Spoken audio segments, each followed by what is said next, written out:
Excellent job. It looks excellent. Right? We're getting ready for the first start. There's a couple things that we need to take care of before we're actually ready to get there. The first being the radiator, second is the exhaust, and third would be the electrical.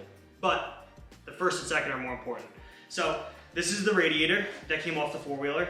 It's a bit crusty, and I got a new one right here that we're gonna transfer all of the important bits onto. We got the radiator fan and reservoir, transfer that onto it. And then we will figure out how to mount this into the power wheels. So when we go to mount it into the power wheels, we're gonna put it actually right where it would be located in a car, right in the front, which is gonna look really cool. But the reason why it's important that we do the radiator first is the exhaust is gonna sit right behind it. So we need to make sure that we have enough room for the radiator, the fan, and then we can make the exhaust. Versus if we make the exhaust now, we might not have enough room for the radiator. So that's why we're gonna do that first. We're gonna take out all of this red probably, drill some holes in the black to make sure it gets enough airflow, and yeah, we'll jump right into it. All right, so let's start transferring this thing over. Bolts out like bzz, bzz, bzz, bzz, you know?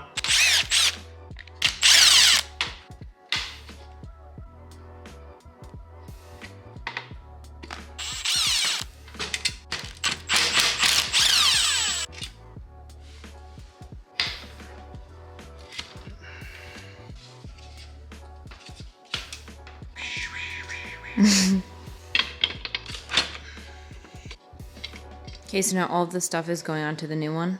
Yeah.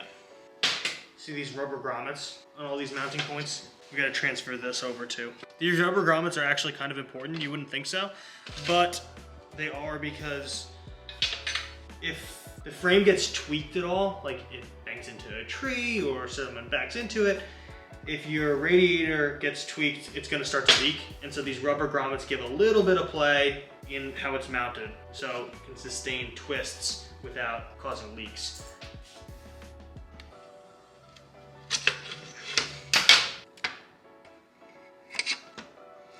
I don't think the other ones did, but this one has a metal spacer inside. See that? Mm-hmm. That's why it was worse to get through. Oh, very shiny, very new. There we go.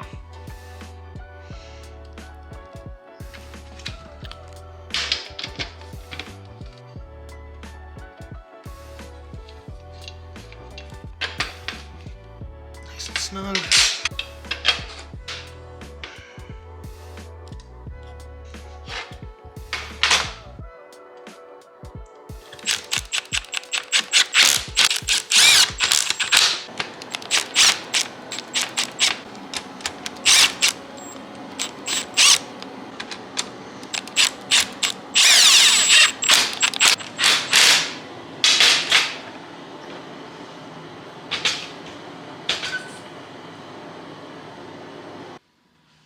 Put the body off and see how it fits inside.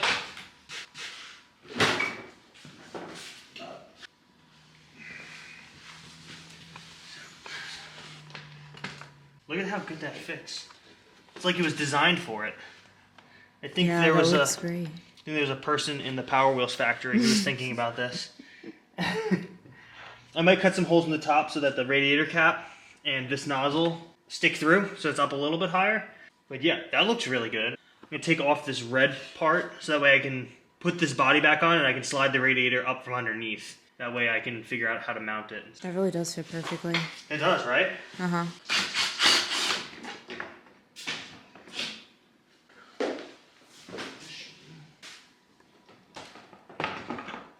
So,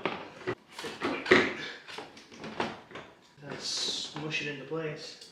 Body needs to go back a little bit because the fenders are out of the line. I'm making contact on some pieces of steel that I'm going to cut out right now. This is sitting in here like this, and the fan is running into these two pieces of steel. So,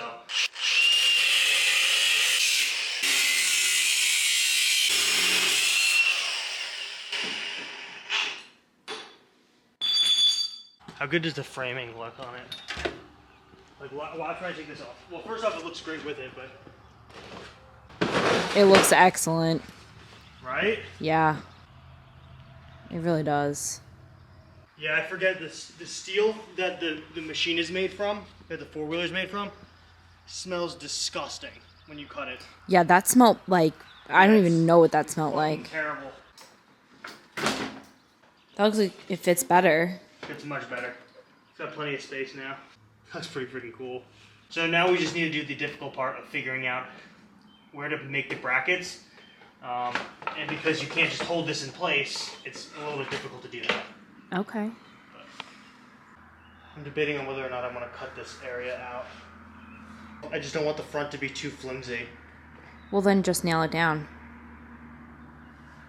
Well, yeah, it'll screw it. We'll be able to screw it all to the steel afterwards, right? Yeah. Cut that plastic out then.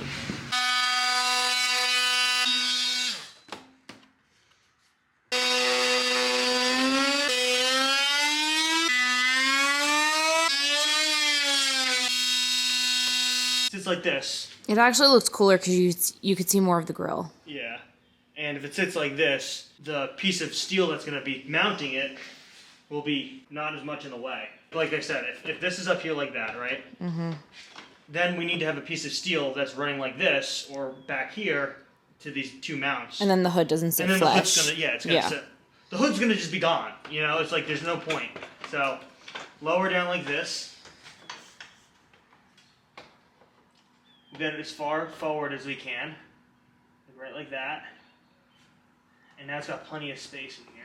So I have two mounts on the top and one mount on the bottom. I think the bottom mount I'm gonna be able to just pick up from another piece of steel with a couple of flat stock. But for this top one, I'm gonna make a tube that connects to the upper shock mounts, comes down this way, bends across, and then comes back to this other upper shock mount.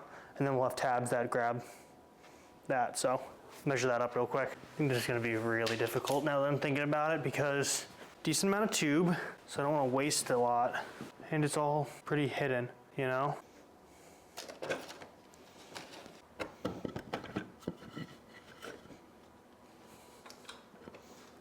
we go. All right, now I can take the body off.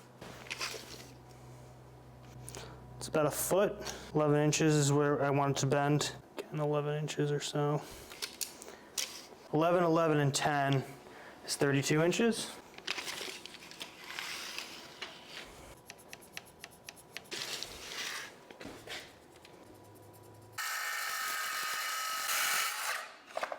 Did you get something in your eye? No, my hair. Oh. So then I got nervous about my eye. Yeah. Dangerous environment. Dangerous work environment you're putting me in. Sorry. Okay, so I have this point and this point. Just the two places I'm going to put my initiate my bends. Probably a little bit less than 45 degrees is what I need to come back and pick up this point and this point, and it'll just be a nice little V across, or I don't know, trapezoid. So I'm gonna do this really slow because I've wasted a significant amount of tube bending right now, or recently. So it's gonna be a lot of back and forth for a second.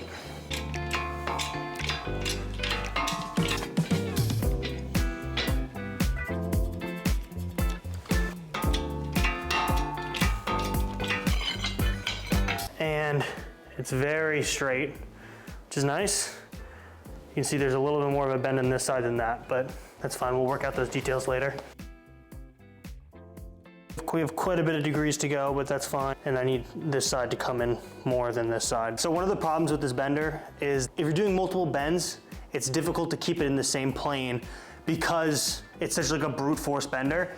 But now that I've got these 3 bends here initiated and the 3 bends here initiated, I'm not worried about it starting to roll inside of it because the tube is already kinked in a way that it's not gonna start rolling in a different direction now. Okay. So I'm just free to pump and pump and pump. Clearly one is bent more than the other, if you can't tell. So we'll give this side a couple of pumps and I think we'll hopefully get it to be a little bit more symmetrical. So it could do with maybe a little bit more, but it's pretty close. I'm gonna give it 2 pumps. See, that's better. It's way better. Yeah. Thanks, baby.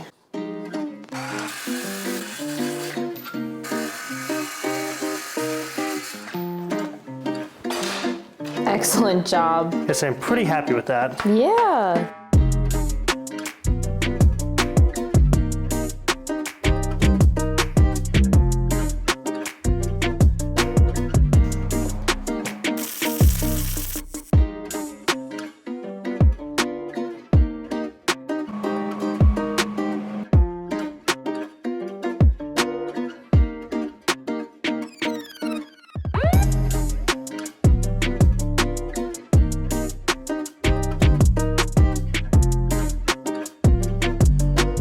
So I did a little bit of cardboard aided design. I got this guy, this mount for this side, go on either side of it, and got this one for right here. So we'll cut them out and shape them up and make them look nice and pretty out of steel.